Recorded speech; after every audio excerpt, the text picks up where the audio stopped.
followed by Joanne Kelly. And then Barbara Jean. Peter Tim, North Oak Street, and yes, I attended that meeting last week, and I saw her fill up this room, that room, and every room in the building, and by 8 o'clock, it was half empty, and by 10 o'clock, it was the rest of the regulars, and that was it. Everybody else was disgusted, I guess, in what they heard, and they didn't want us to sit there and listen to it anymore. I was very impressed by Commissioner Meyer when a question was asked, and he said back to the Hudson, he said, "You did not answer that question." So Hudson went through and he answered it again. The same way he answered it the first time. So we still didn't answer the question. So we don't know when they are going to plan to put up the new building over at the hotel.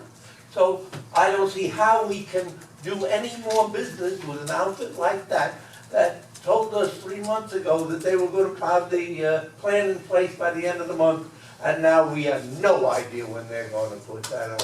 I also want to thank Commissioner Maxwell, who took on the other people who were looking for the restaurants on the third floor and said, "You are offering $17 a foot, period, no extras." Oh, you know, that is the second floor. Yes, I realize it is the second floor, it always has been the second floor, we didn't move it up there.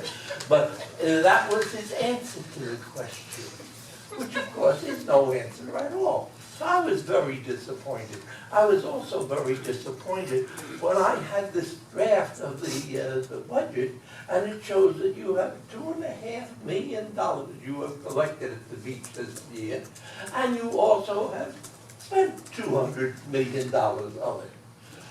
This sounds to me as though you are overspending tremendously. If you can manage to break even or even make money at $2.5 million, this city is in deep doo-doo. Thank you, Mr. Tim. And I hope you get us back out. Thank you. Thank you. Joanne Kelly, followed by Barbara Jean Weber.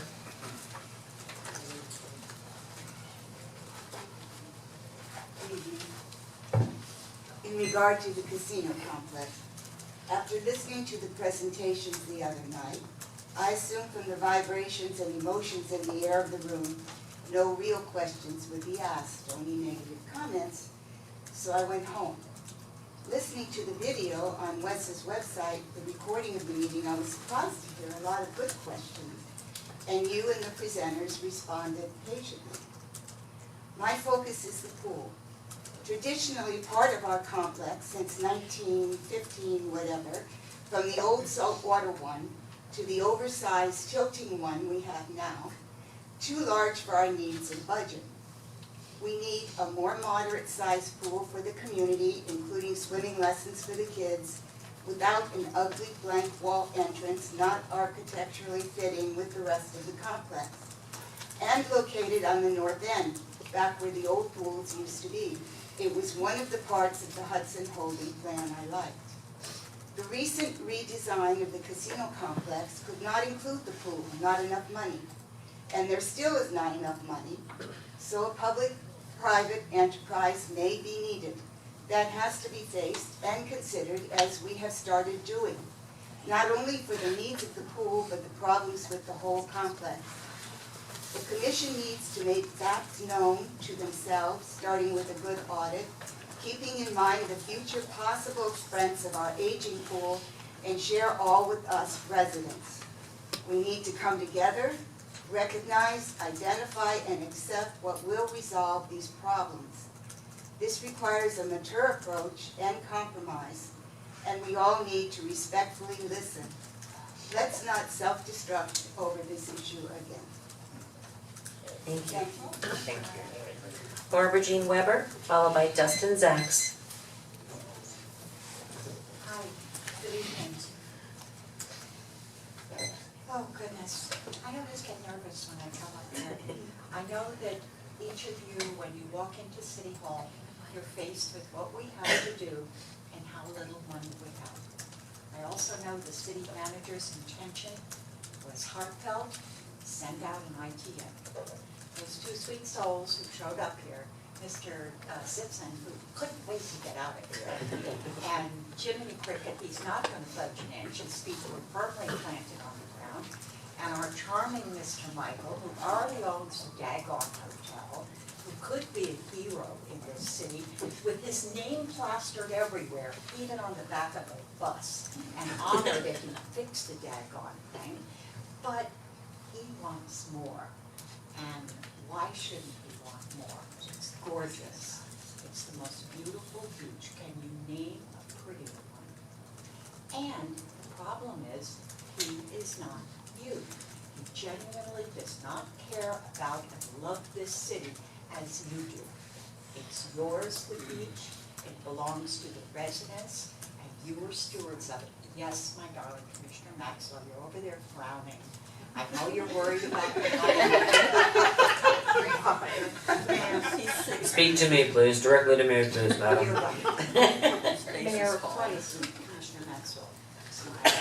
So anyhow, do you honestly think, because you sat there, you heard both of them, do you honestly think that they truly, their major concern is the impact on this city of what they choose to do? But it is your major concern. And if they can make a huge amount of money on it, we should too.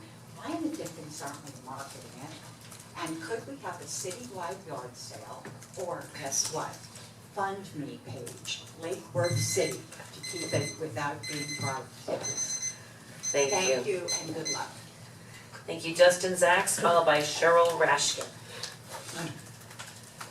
Howdy, Dustin Zacks, 216 North Federal. Three things. One, thanks to Jake and Ed down at Utilities, very super responsive, like impressively responsive to some issues I was having. Number two, why don't we have auto pay on the electric utilities? People my age basically put their entire life on auto pay, so credit cards, student loans, everything's on auto pay. I'm not sure if municipalities have restrictions on that, but basically I can store my credit card information on the utilities website. What I can't do is tell them, charge me whatever you want. I don't care what day you do it, just charge me, make sure it gets paid on time and all this stuff, so that when you go out of town and see the family, you're not behind a couple months. The third thing is, if anyone in the city is not aware of this, go ahead and do yourself a great big favor tonight when you have some free time, and go on the Google News feed and Google Australia cats, because Australia has a plan to cull, as they are calling it, 2.2 million feral cats. So I come in here and I always make jokes about it and stuff like this, and it ticks me off. Why should they be allowed to walk on my Lincoln when, if you want to walk on my Lincoln, I can sue you for that. And the truth is, we don't view it as an environmental issue. So I can tell the jokes up here all I want. I can waste your time. I can come here every meeting, fill out the form, hand it in, and then go do my thing. I got band rehearsal in like an hour here. But why do that? We talk all the time, ad nauseum, about climate change and environmental issues like that really, really form in the future. But the environmental issue today is actually that cats, as we speak, are probably out there eating very small birds. So I don't happen to be a birder, but I do know some folks around here who are in Audubon and all that kind of stuff. And it's a fact of life. The feral cats kill small birds and other animals and that kind of stuff. So basically, we've done nothing about it. And it looks like, to me, Australia's going to have a lot of fun culling the population. So let's do it. Thanks. Thank you. Cheryl Rashkin, followed by Anna Maria Windishon.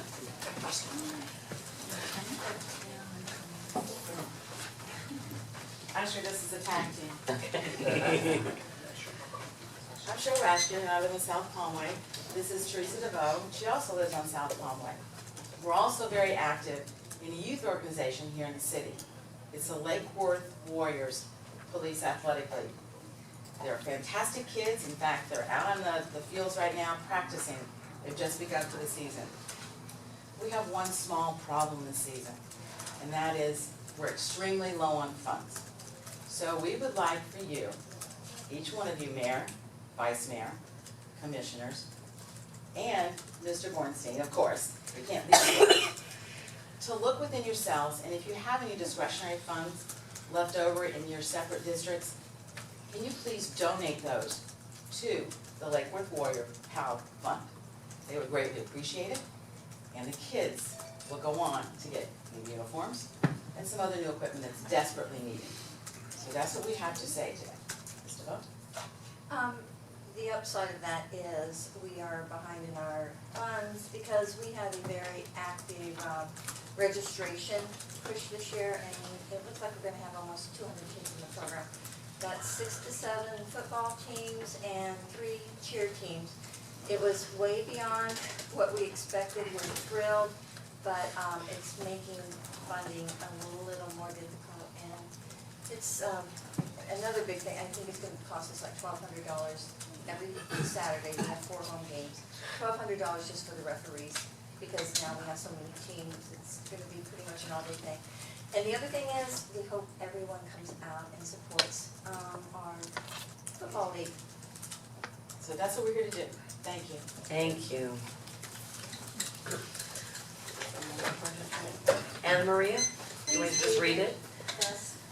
Need assistance to get 25 kids with chaperones to Roger Dean Stadium August 15th. Would you get a loaner trolley, please? City manager, take care of that, would you? Doesn't work like that. Okay. Here we go, approval of the